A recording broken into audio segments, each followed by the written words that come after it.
I would like to announce that as far as I am concerned, the Executive Secretary, the President declined the courtesy resignation that I tendered. And just this morning, he communicated to me that I have his full backing for as long as I wish to work for him. And that is a very good gesture from the President, because that is a sign of his manifestation of his full trust and confidence in myself.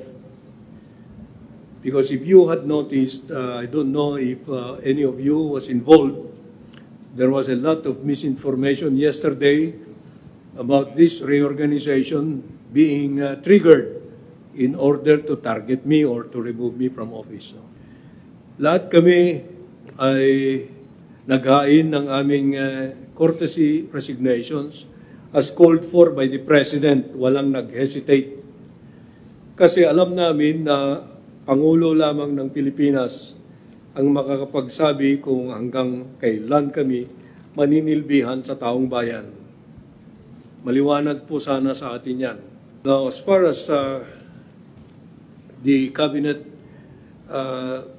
the number of resignations, yung mga nag-resign, courtesy resignation, as of the time that we started this press conference, there have already been about 52 who have submitted. So, makikita nyo dyan yung extent ng panawagan ni Presidente. Lahat ay sumasang-ayon sa panawagan, nag-submit ng courtesy resignation.